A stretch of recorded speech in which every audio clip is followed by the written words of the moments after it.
Bonjour les élèves, aujourd'hui c'est le vendredi 15 mai 2020. La semaine dernière, on a commencé ensemble un nouveau chapitre pyramide et compte de révolution et on a appris ensemble à calculer le volume d'une pyramide et le volume d'un compte de révolution. Au début de cette séance, je vous ai envoyé une série d'exercices. Je vous ai donné normalement le temps suffisant de les faire et donc maintenant je reviens vers vous pour la correction des exercices et on commence par l'exercice numéro 1 qui est celui-là. On a une pyramide SBCDA. Cette pyramide, elle a une base rectangulaire. Les dimensions de la base sont 5,6 cm de longueur et 4 cm de largeur. L'hauteur de la pyramide est 3 cm et la longueur de l'arête est 5 cm.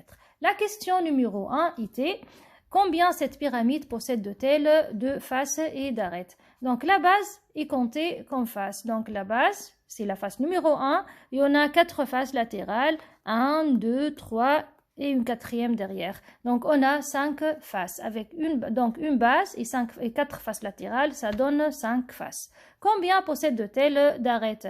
Donc puisque la base est considérée comme face, donc les côtés de la base sont considérés comme arêtes et un rectangle il a 4 côtés, donc 4 arêtes déjà.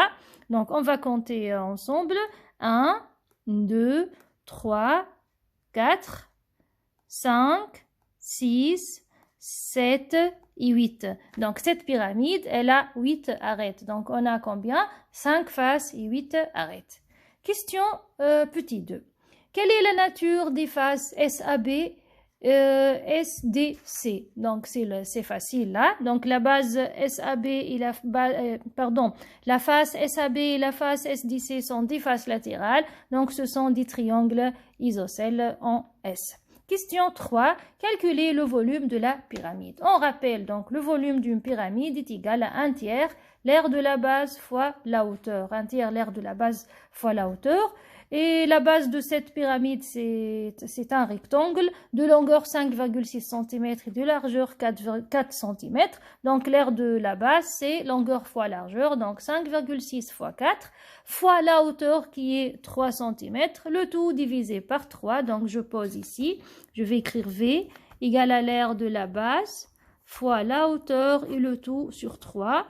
Donc, est égal à longueur fois largeur fois hauteur divisé par 3. Donc, égale 5,6 fois 4 fois 3 divisé par 3. On simplifie, 3 sur 3, ça donne 1. 5,6 fois 4, je prends ma calculatrice et je calcule. Je vais trouver 22,4 cm3. Voilà. La dernière question. Il nous a demandé là de dessiner en vraie grandeur, et j'insiste sur le mot en vraie grandeur, un patron de cette pyramide. Lorsqu'il dit en vraie grandeur, c'est-à-dire il insiste que vous utilisez votre règle et votre compas. Donc moi, désolé, je vais utiliser ni ma règle ni mon compas, je vais faire un dessin à main levée comme un petit croquis juste pour vous montrer comment faire pour dessiner le patron de la pyramide. Et bien sûr, vous, sur votre cahier, vous allez faire un dessin avec les vraies grandeurs. Je commence par dessiner la base. Donc, la base, c'est un rectangle. Donc, la base est un rectangle ABCD. D'accord? Tel que BC égale à combien? BC égale à 5,6 cm. Et AB égale à 4 cm. Bien sûr, c'est un rectangle.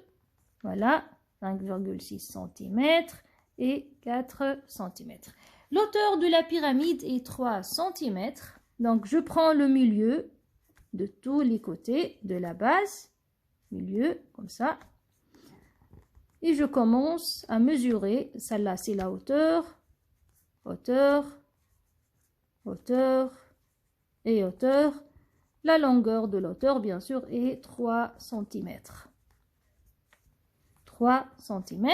Après, puisqu'on sait déjà que la longueur de l'arête est 5 cm, donc je prends mon compas et je fais à chaque fois un arc de 5 cm et je trace.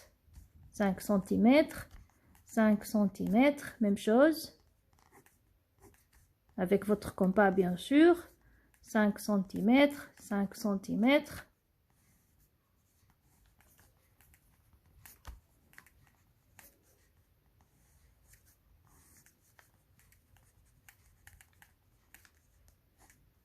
avec le compas, bien sûr. Voilà. Et comme ça, on a obtenu le patron de cette pyramide.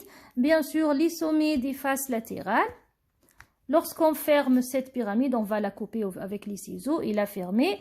Tous les sommets des faces latérales vont se rencontrer en haut pour former le sommet de la pyramide qui est S. D'accord? Et voilà. Comme ça, on a terminé l'exercice numéro 1. Donc, je vais revenir vers vous pour l'exercice numéro 2. À tout à l'heure.